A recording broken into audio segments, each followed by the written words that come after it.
हरियाणा का इस साल का सबसे बहुचर्चित मनीषा केस, जिसमें सीबीआई की जांच अभी तक जारी है, हालांकि कोई निष्कर्ष नहीं निकला है।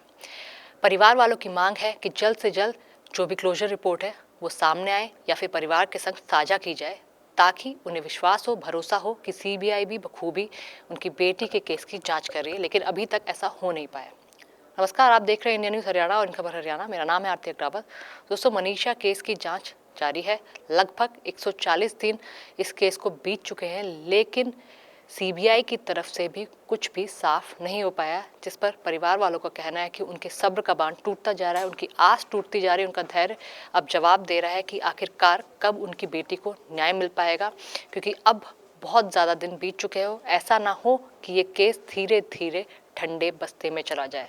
जी हाँ दोस्तों, हाल ही में मनीषा केस को लेकर भिवानी में एक महापंचायत हुई थी, जिसमें ये डिसाइड किया गया था कि अगर 31 जनवरी तक सीबीआई कुछ साफ नहीं करती है और केस की क्लोजर रिपोर्ट साझा नहीं करती है और ये साफ नहीं करती है कि रिपोर्ट और जांच आखिरकार कहाँ तक पहुंची है, तो मनीषा के परिवार वाले और आसपास के गांव वाले 31 जनवरी के बाद एक बड़ी महापंचायत करेंगे, जिसमें आगे की परिस्थिति और स्ट्रैटेजी निर्धारित की जाएगी, जिसमें ये भी हो सकता है कि भिवानी और आसपास के गांव मिलकर एक बड़ा आंदोलन कर सकते हैं। यह दोस्तों, मनीषा के पिताजी संजय ने बताया कि उन्हें सीबीआई पर पूरा भरोसा है। सीबीआई देश की सबसे बड़ी एजेंसी है, उन्हें उनकी प्रणाली पर पूरा भरोसा है, लेकिन जिस तरह दिन प्रतिदिन हर दिन गुजरता जा रहा है, उससे उनकी आस टूटती जा रही है, क्योंकि सीबीआई की तरफ से भी किसी बात का अंदेशा या इशारा नहीं किया जा रहा है कि आखिरकार उनकी बेटी के केस में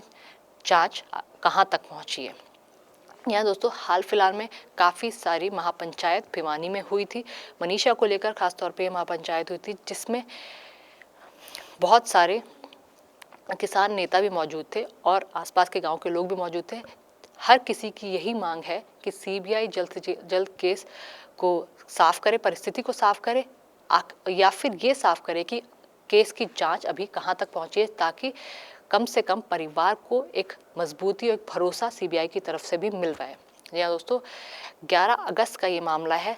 4 महीने से भी ज़्यादा का वक्त बीत चुका है, लेकिन मनीषा केस में अभी तक भी सीबीआई के हाथ ऐसा लगता नहीं है कि बहुत सारे पुख्ता सबूत मिल पाए। हालांकि सीबीआई की तरफ से हत्या और आत्महत्या दोनों एंगल से जांच की जा रही है। मनीषा की एफएसएल और विस्रा रिपोर्ट को भी ध्यान में रखा गया है। इसके साथ साथ मनीषा केस में 8 दिन बाद वायरल हुए सुसाइड नोट की भी जांच लगातार की गई, लेकिन सीबीआई क्योंकि एक बड़ी एजेंसी है, तो इसलिए अपनी तरफ से कोई भी कोर कसर नहीं छोड़ना चाहती, कोई भी लूप होल्स नहीं छोड़ना चाहती। इसलिए सीबीआई भी एक एक स्टेप काफ़ी धीरे धीरे लेकर चल रही है, ताकि मनीषा केस, जो कि इतना सेंसिटिव पूरे हरियाणा में हो गया था, क्योंकि बहुत लोगों की भावनाएं इस केस से जुड़ी हुई है, इसको ध्यान में रखते हुए अपने हर कदम फूंक फूंक कर रख रही है। लेकिन ये बात ज़रूर साफ है कि सीबीआई इस केस की जांच हत्या और आत्महत्या दोनों के एंगल से कर रही है।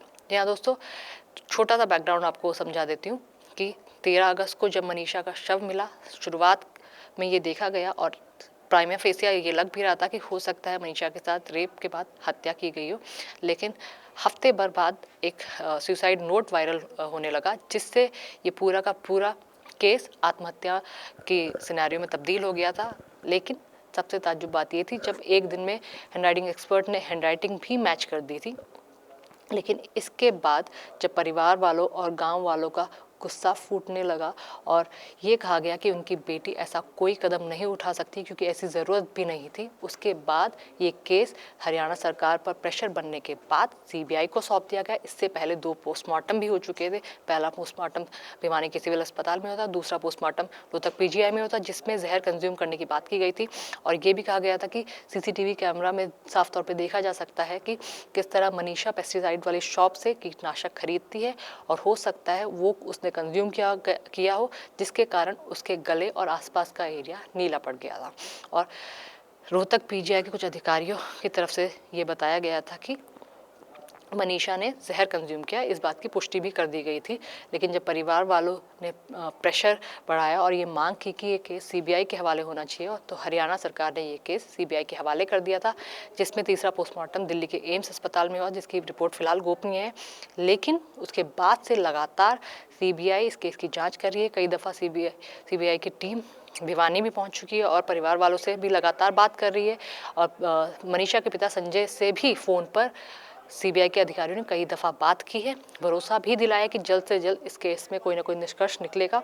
लेकिन मनीषा केस से जुड़े लोगों की मांग है, लोगों का मानना ये है कि इस केस में जल्द से जल्द न्याय मिलना चाहिए। सोशल मीडिया पर भी लोग लगातार इस केस की अपडेट के बारे में जानना चाहते हैं। हमारे चैनल के माध्यम से भी बहुत लोग इस केस की अपडेट जानना चाहते हैं और हर कोई मनीषा के लिए न्याय की मांग कर रहा है। तो दोस्तों, 31 जनवरी का दिन मनीषा के परिवार वालों और गांव वालों की तरफ से मुकर्रर किया गया है।